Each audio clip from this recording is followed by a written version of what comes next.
حمله چیپ غیر قابل باور به جان آریانا سعید، هنرمند مشهور افغان در کشور آذربایجان. آریانا سعید در چه وضعیتی و در کجا زندگی می کند؟ افشای حقایق و رازهای پشت پرده درباره زندگی جنجالی آریانا سعید کاملا و دور از تصور. آریانا سعید اکنون وضعیت صحیحش چگونه گزارش داده شده است و گریه‌های اسیب زاید. من در این ویدیو پیرامون حقایق همین ماجرا خواهم پرداخت، پس در ادامه با کانال دنیا اینفو باشید.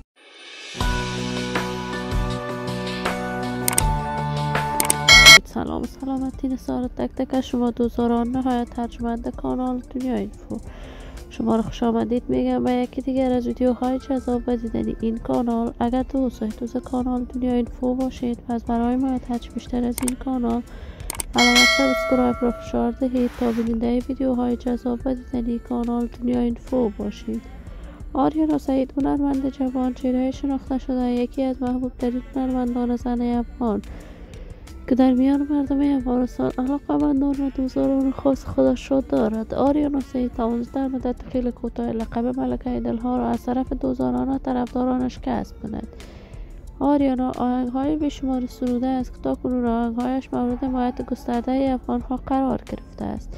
این هنرمند محبوب در افغانستان و خارج از افغانستان کنسرت‌هایی هم برگزار می‌کند. تعداد علاقه‌مندان و دوستداران آریانا سعید از مرزهای افغانستان عبور کرده است.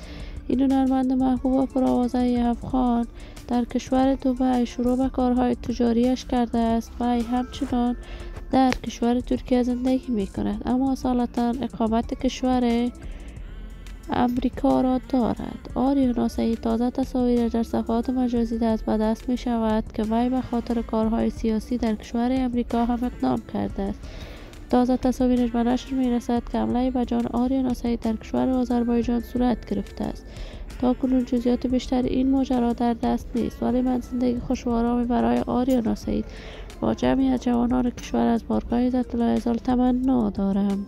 عزیزان و همراهان ارجمند کانال دنیا اینفو، شما هم نظریاتتان را در بخش کامنت با من شریک بسازید.